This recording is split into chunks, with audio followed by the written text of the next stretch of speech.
Allora, adesso mettiamo in onda anche i messaggi, soltanto vi pregherei di mandare messaggi molto concisi, molto brevi, perché se sono lunghissimi è impossibile metterli in onda tutti quanti per intero e a pezzetti non si riesce a capire nulla. Per cui adesso cerchiamo di metterlo in onda, però vi raccomando, anche altre volte mandate messaggi concisi. Allora, rispondiamo al nostro telespettatore, Margherita Busetti, poi sindaco, fate voi come visto che ci sono in mezzo. Esatto. Allora, noi stiamo facendo l'unione dei comuni, 7 comuni li stiamo mettendo assieme. Io dico, la bontà del discorso è giusto, cioè mettere assieme, fare un'entità più grande nel nostro territorio è giustissimo, trovo che sia. Stiamo mettendo assieme 7 comuni per un totale di circa 30.000 abitanti. 7 piccoli comuni che si mettono insieme per 30.000 abitanti. E il metodo col quale si fa, che è stato proposto, che io in qualche modo contesto, perché ti viene calato dall'alto e ti devi arrangiare. Ma questo qui siamo abituati in Italia su tutto, anche nelle emergenze dell'alluvione, alla fine è il sindaco che si deve arrangiare, chiama questo, quell'altro, insomma, vabbè, è questo qui. Allora dico, sicuramente su queste cose ci vuole tanto buonsenso da parte nostra dei sindaci, la volontà di attuare prima di tutto, poi tanto buonsenso e cercare di mediare laddove si creano delle situazioni anche un po' delicate, imbarazzanti con i dipendenti stessi, perché i dipendenti che devono andare, allora li metti sotto un'unica unione, che devono avere un'altra sede dove andare a svolgere il loro lavoro e che magari gli diminuissi lo stipendio, allora io capisco i cittadini magari sono anche contenti nel sentire dire che gli diminuissi lo stipendio ai dipendenti pubblici, però dobbiamo considerare che i dipendenti pubblici sono operai come tutti gli altri che lavorano nelle fabbriche e tutti hanno bisogno di andare avanti e avere una prospettiva migliore di guadagno. Oggi con questa unione chiaramente in qualche caso andiamo a diminuire gli stipendi. Chiarissimo. Ma io credo che tutto abbia un tempo e rispondendo a questo signore sicuramente sì, certo. che ci ha fatto la telefonata, se partiamo dal punto di vista storico, l'Italia è l'Italia dei comuni. E quindi noi abbiamo una storia dei comuni piccolissimi che hanno una vita più che millenaria. Se oggi invece vogliamo essere razionali e risparmiare, sono d'accordo, però se devo parlare come amministratore e come politico dico facciamo un passo alla volta, condivido quello che dice il sindaco, arriviamoci un po' alla volta attraverso l'unione ma attraverso la fusione, perché bisognerà riuscire a far capire ai cittadini che non si chiamerà più che ne so, Bovolenta, che non si chiamerà più, ho parlato prima di qualche altro comune, ma avranno una dimensione, un nome, una storia diversa. E non è così semplice farlo passare ai cittadini, sono i primi che delle volte poi non accettano. Difatti abbiamo visto che alcune fusioni che erano state proposte poi sono state assolutamente negate dal referendum dei cittadini che non ne hanno voluto sapere. Quindi qua bisogna un pochino, secondo me, andare a capire qual è la strada migliore. Abano e Montegrotto che aveva nominato sì, lui, ma non solo Abano fatto questo. Ma ci sono stati dei comuni, Cittadinova, Polesine, 6 comuni della provincia di Rovigo, che avevano chiesto la fusione, diventava un comune molto grande, cioè i cittadini si sono rifiutati. E come al solito in Italia, no? Che nascono i comitati, vuoi fare la discarica, nasce il comitato contro, non vuoi fare la discarica, nasce il comitato contro, vuoi fare la strada, nasce il comitato contro. Il forno crematorio, qui, secondo me, contro. La libertà sta diventando libertarismo, allora bisognerebbe prima di tutto educare anche a una forma di civica, la famosa educazione civica che c'era una volta, un'educazione civica che permettesse ai cittadini per primi di capire che cosa significa unione dei comuni e cosa significa fusione, perché è inutile che facciamo tante belle parole o che diciamo diamo meno careghe. La nostra carega costa 30 euro di gettone quando ci riuniamo, quindi non sono careghe proprio tanto costose. Un consigliere comunale non costa niente. Sì, 29 lordi costa, quindi non stiamo parlando di cifre che rovinano sicuramente il PIL italiano, sono ben altre le cifre che rovinano la nostra economia e non certo queste, ma bisogna anche che i cittadini accettino, perché altrimenti diventa uno scontro tra una proposta di legge e la negazione che il cittadino fa. Allora, rispondiamo al messaggio, poi ne stanno arrivando altri. Un altro messaggio che ho letto completamente, adesso vediamo anche questo, che dice che ci sono i fossi tutti intasati di legna che vanno puliti. Diceva appunto che se lo Stato continua a pretendere con le tasse, eccetera, per raggiungere il pareggio di bilancio, però nel contempo i cittadini non hanno più lavoro perché l'economia non si muove, dove vai a tirare fuori ancora più soldi? Perché non è stato posto un termine al sacrificio. Cioè si dice sacrificio, ma il sacrificio è ad libitum in grande sostanza. Il nostro è un grande paese che ha anche delle grandi attività. Insomma, la scuola viene sostenuta dalla fiscalità generale, la sanità viene sostenuta dalla fiscalità generale, cioè i trasporti sono sostenuti per grande parte da fiscalità generale, quindi i comuni stessi derivano le proprie entrate da oggi in modo particolare, e quest'anno in particolare ancora di più rispetto all'anno scorso, da quello che è l'imposizione sugli immobili in generale, e svolgono le attività che sappiamo, insomma, che sono quello di costruire le scuole, di mantenerle, l'illuminazione pubblica, il verde pubblico. Dopo c'è chi lo fa meglio, chi lo fa meno bene, ma è derivato da come si sono impostati anche i bilanci, nel senso che poi sono scelte che fanno i sindaci e le amministrazioni. Devo dire che oggi siamo arrivati al limite per quanto riguarda, non c'è nessun dubbio, una delle cose che al tavolo piuttosto che ANCI nazionale sta chiedendo con estrema forza è quello proprio di ragionare sull'autonomia di ciascun sindaco.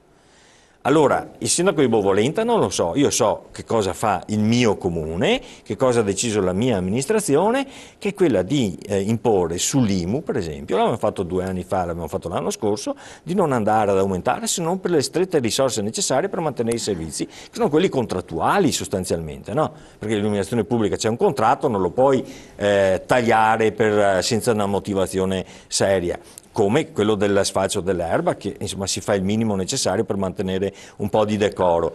E l'aliquota dell'IMU l'abbiamo all'8,6 sugli altri fabbricati. Ma non tutti i comuni. Allora, ma certo, ma è chiaro questo, l'addizionale IRPEF l'abbiamo portata dal 5 al 7,5 non applicandola ai redditi fino a 10.000 euro. Allora, ciascun comune lì agisce rispetto a quella che è e il cittadino di quel comune deciderà quando andrà a verificare con il voto, il ragionamento di prima, no? Mettiamo nei programmi l'opera che realizzi. Come mai in passato, oggi c'è anche una norma che lo prevede. Tu presenti il tuo programma di mandato e presenti alla fine del mandato la relazione su quello che hai realizzato e su quello che non hai realizzato. Questa cosa è un obbligo di legge oggi, ma perché riguarda solo i comuni? Domanda. E non riguarda tutta la parte di, diciamo, di organizzazione della nostra Repubblica, quindi Stato e regioni per esempio, no? Lasciamo parlare delle province che stanno per essere trasformate. Cioè, questo aspetto che ci coinvolge come amministratori pubblici dei comuni è un aspetto molto pregnante, non è che viene fatto con banalizzazione questa cosa, perché insomma noi abbiamo l'obbligo, oltre all'obbligo ci sono sanzioni dirette, anche pecuniarie in questo caso, e quindi da questo punto di vista dico che i cittadini possono essere sicuri che hanno gli strumenti per poter giudicare, confermare un sindaco uscente, scegliere i propri amministratori. Per fortuna il nostro sistema elettorale ancora, oltre all'elezione diretta del sindaco, quindi te lo scegli direttamente, c'è anche la scelta con le preferenze dei consiglieri, c'è il massimo, diciamo, di apertura sul piano della scelta degli amministratori che tu decidi di avere. Quello che si diceva prima sull'estrema democrazia che c'è nei comuni. Insomma, Poi io capisco questa cosa volevo fare un ragionamento, un inciso sulla Tasi, no?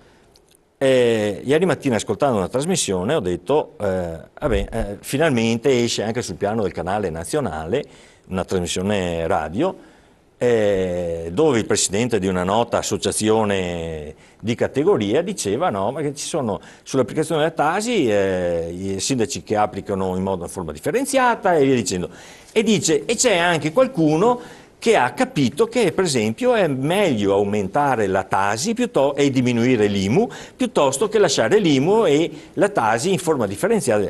Perché? Perché io sta cosa la sto dicendo, Maria Rita ne è testimone, già da mesi in direttivo ai colleghi sindaci dove andiamo. L'IMU è deducibile per il 20% quest'anno. la Tasi è deducibile in totalità dell'imposta. Soprattutto ovviamente che riguarda le imprese, questa cosa Certo. non riguarda le unità abitative unifamiliari o comunque private. Questa cosa è un metodo di applicazione di un'imposta che può attenuare il peso da parte del contribuente. Dobbiamo noi essere bravi a comunicarci questa cosa e applicarla. Per esempio la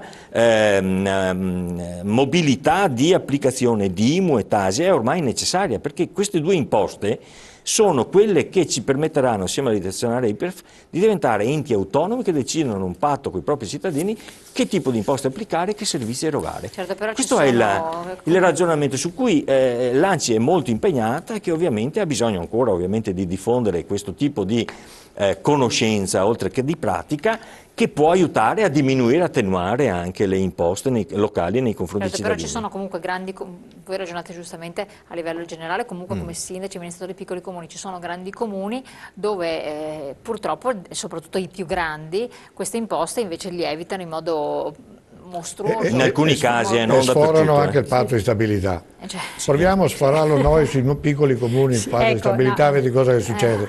Ti vengono subito a toccare a livello. Sindaco, però mentre se lo fa Roma, Milano, Torino, va bene. No, è vero tutto. anche che i piccoli comuni il patto di stabilità ce l'hanno 2 anni, questo è il terzo anno. Io dall'anno scorso, sì. Ecco, quindi, l'anno scorso. Ma però ho dovuto fare i saldi ci sono mortali. state delle politiche. Ma non abbiamo entrate. No, ma perché quando si ferma il gettito, che era un gettito importante, quello chiamiamolo così, delle lottizzazioni, degli oneri di urbanizzazione, oggi non ne abbiamo più. Certo. Un comune come il mio, che era abituato a tirare su 250-300 mila euro l'anno di oneri, oggi tira su 20-30 mila euro. Sì, mi dici questa differenza dove va a finire? Dobbiamo lo stesso fare le opere che dicevamo prima, perché le abbiamo messe, e dobbiamo quindi trovare delle alternative, trovare qualcosa da fare nel nostro paese che porti benessere, che cerchi di portare benessere, che cerchi di portare occupazione, portare indotto, eccetera. Per quanto mi riguarda, questo ne ho fatto, non dico troppo perché il dovere mio è quello di farlo, e quindi l'ho fatto volentieri.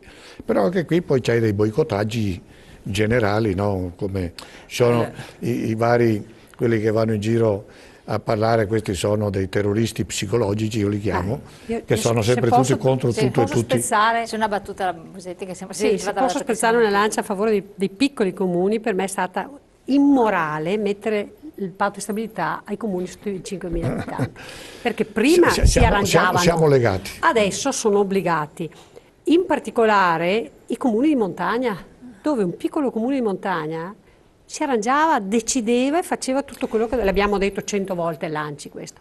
Invece adesso deve rispondere e mettere via i soldini che poi non servono a niente. Ecco, per cui uno dei miei grandi rammarichi è proprio questo, che i comuni nostri, e in questo momento io sono veneta prima che ANCI Veneto, i nostri comuni risparmiano, i nostri comuni lavorano, i nostri comuni sono sani e virtuosi. Ma ad esempio per molti cittadini ha un senso questo, dicono ma perché allora in un paese... questo è il discorso. No, infatti. Non rivolgiamo un invito ai cittadini, cari cittadini, questo è il discorso. A un certo momento arrabbiatevi, l'ho detto in tutte le lingue, arrabbiatevi perché noi più di così non riusciamo a fare. Abbiamo bisogno che i cittadini si rendano conto che non possono continuare a piantare il fiorellino in giardino e ad essere convinti che qualcun altro cambia il mondo. Bisogna cambiarlo insieme. Cambiarlo insieme bisogna prendere coscienza, come diceva giustamente Tomasi prima, che è cambiata l'economia, è cambiata la società, è cambiato il sistema, famosa globalizzazione che non volevamo, no? E che alla fine è arrivata e ci ha messo in ginocchio.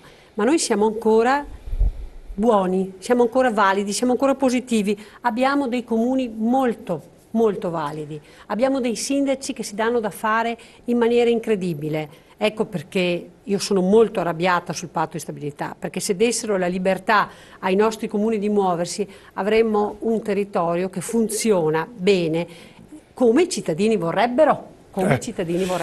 Pensiamo solo alla regione Veneto, che se potesse muovere quei 2 miliardi che ha bloccati col patto di stabilità farebbe le opere che servono contro le inondazioni senza andare col cappello in mano a chiedere sempre che qualcuno ci dia qualcosa. Ecco, quindi per carità cerchiamo di, invece che criticare sempre, cerchiamo di capire anche che forse unendoci un pochino insieme e cominciando a capire che non bisogna arrabbiarci solo quando l'acqua arriva nel nostro giardino, ma bisogna arrabbiarci anche quando l'acqua arriva nel giardino del vicino o magari nella piazza del paese, probabilmente si potrebbe fare di più. Io capisco il senso che esprime la collega, però io credo siano già abbastanza arrabbiati, non serve che andiamo anche noi a sollecitarli. Che andiamo a sollecitarli su questo. Bisogna sollecitarli un po'. No, io invece direi che uno, diciamo, dei punti che ci siamo posti nella nostra attività assieme ai colleghi amministratori, sindaci e consiglieri è quello di riuscire a fare lobby. Questo è il punto su cui ci siamo concentrati negli ultimi anni, di fare lobby tutti però, cioè tutte le parti che compongono il mondo della politica, degli amministratori, dicendo, dai parlamentari ai rappresentanti che sono del Veneto all'interno del governo, dalla regione, perché certo, qui non è che a livello siamo regionale, non ho chiarissimo. Certo, io devo interrompere perché siamo fuori tempo massimo, per cui questo è un tema che magari potremmo andare anche ad affrontare in un prossimo appuntamento, perché è anche estremamente interessante, poi giustamente merita anche diversi punti di vista. Allora io vi ringrazio del vostro intervento, siamo riusciti almeno a fare un po' il quadro della situazione, dovremo parlare ancora di tassazione perché non siamo andati fino a fondo, quindi nel prossimo appuntamento affronteremo anche questo. Grazie ai nostri ospiti, grazie a voi di averci seguito, vi aspetto questa sera alle ore 21, parleremo di difficoltà delle imprese, di suicidi degli imprenditori e di quanto esista a supporto di questi problemi e queste difficoltà che non sono soltanto economiche ma diventano sociali, familiari e coinvolgono un ambito molto più ampio del contesto in cui si vive. A questa sera, grazie.